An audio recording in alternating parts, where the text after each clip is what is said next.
12월 8일 말씀 동무 시작하겠습니다. 역대상 22장 11절부터 19절까지 말씀인데 자녀는 이렇게 축복합시다. 이렇게 제목을 정했습니다. 오늘 다윗이 솔로몬을 향하여 축복을 하는 그런 내용이 나옵니다. 아버지가 아들을 축복하는 것은 하나님께서 주신 특권이죠. 그래서 하나님께서 아버지가 하나님의 이름으로 자녀를 축복할 때 하나님은 그걸 들으시고 그들을 이루어 주신다라는 거죠. 다윗이 오늘 솔로몬을 위해서 4가지를 축복을 합니다. 여러분들 자녀들도 이렇게 축복을 하면 좋겠다 싶습니다. 첫 번째는 뭐냐면 하나님이 너와 함께 하시기를 원한다. 하나님이 너와 함께 계시기를 원한다. 여러분 이것보다 사실 더 중요한 것은 없습니다. 이게 가장 우선되어야 될 일이고 하나님이 함께하는 인생이 되어야 그 인생이 제대로 가지 않겠습니까? 연약하기 짝이 없고 부족하고 그런 인생인데 근데 하나님께서 함께 하심으로 인해서 우리의 인생은 새로운 삶을 살아가게 되는 거죠. 자녀들에게 하나님이 함께 하시기를 원한다. 이것만큼 귀한 축복은 없습니다. 두 번째는 이것입니다.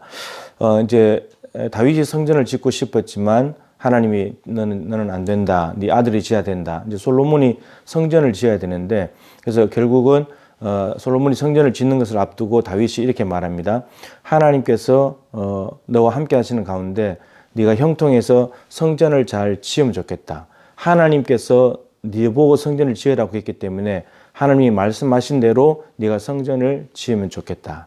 이게 두 번째 축복입니다. 그러니까 사명이죠.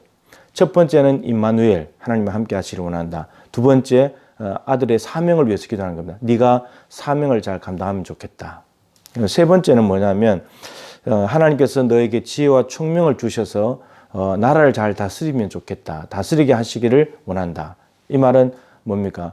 솔로몬이 이제 왕이 되게 되면 왕의 가장 중요한 업무 중에 하나가 이제 나라를 다스리는 거잖아요. 나라를 다스리려면 백성들을 잘 재판하고 송사 문제를 잘 해야 되는데 그때 필요한 것이 지혜와 총명이죠. 지혜와 총명. 그래서 기브온 산당에서 솔로몬이 1,000번제를 드렸을 때 하나님이 내가 너한테 뭘 줄까 구하라 그랬더니 하나님 지혜를 주세요. 듣는 마음을 주세요. 백성들의 말을 듣는 마음, 하나님의 음성을 듣는 마음, 그래서 그 지혜를 가지고 이 모든 일들을 잘 해결하게 해 주십시오. 이렇게 기도를 했잖아요. 그러니까 다윗이 솔로몬에게 그런 축복을 해줍니다. 이거는 소명이죠. 왕으로서 해야 될 일. 하나님이 솔로몬을 왕으로 부르셨는데 그 일을 잘 감당하기 위해서 하나님께서 지혜와 총명을 주셔서 너로 하여금 잘 다스리게 해주시기를 축복한다. 이런 내용입니다. 소명을 위해서 기도를 했습니다. 각자의 고유한 소명이 있습니다.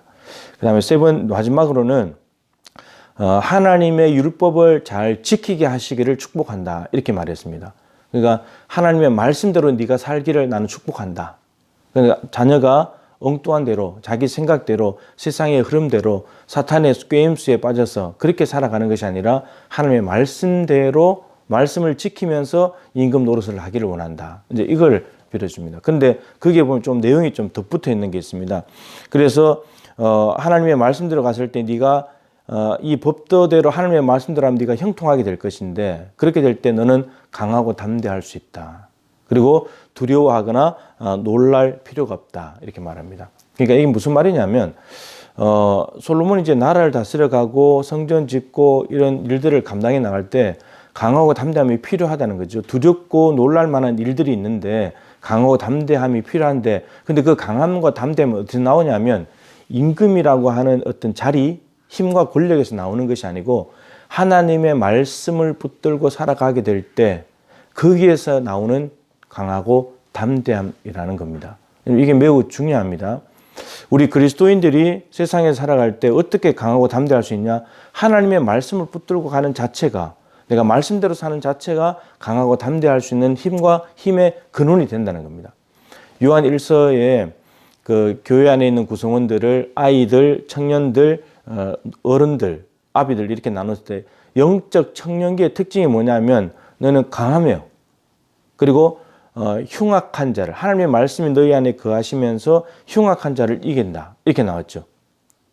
근데 영적 청년기가 강할 수 있는 이유가 뭐냐면 젊은 혈기 때문에 강한 것이 아니고 영적 나이기 때문에 영적 청년의 특징은 말씀이 거하는 겁니다. 하나님의 말씀 안에 거하는 거죠. 그래서 이 말씀 때문에 강하게 되는 거고 그 강함이 흉악한 자 마귀를 이기는 것으로 나타난다는 겁니다. 그러니까 솔로몬에게도 하나님의 말씀이 너 안에 거해서 네가 강하고 담대해져 가지고 어떤 마귀의 흉악한 일들이 벌어져도 그런 자들을 이기면서 네가 나아갈 수 있다. 이렇게 지금 이야기를 하고 있는 겁니다. 간단히 요약하면 임마누엘 축복을 해줬고 두 번째는 사명을 위해서 성전 짓는 사명, 세 번째는 왕으로 부르신 소명을 위해서, 마지막으로는 하나님의 말씀을 가지고 네가 강하고 담대하게 살면 좋겠다. 이게 네 가지였습니다. 여러분 우리 자녀들에게 이렇게 축복하면 좋겠습니다.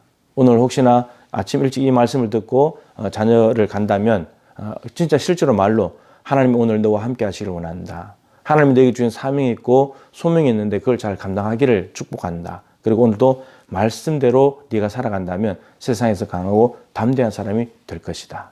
아빠는 그렇게 축복한단다. 엄마는 그렇게 축복한단다. 이러면서 자녀를 축복해 주면 좋겠고 자녀들이 떨어져 있다면 진짜 아침에 기도할 때 이렇게 기도하는 거죠. 하나님 오늘 하루 우리 자녀들에게 임마누엘을 해 주십시오. 자녀에게 주신 학업이라면 학업, 직장이라면 직장에서 사명을 다하게 해 주십시오.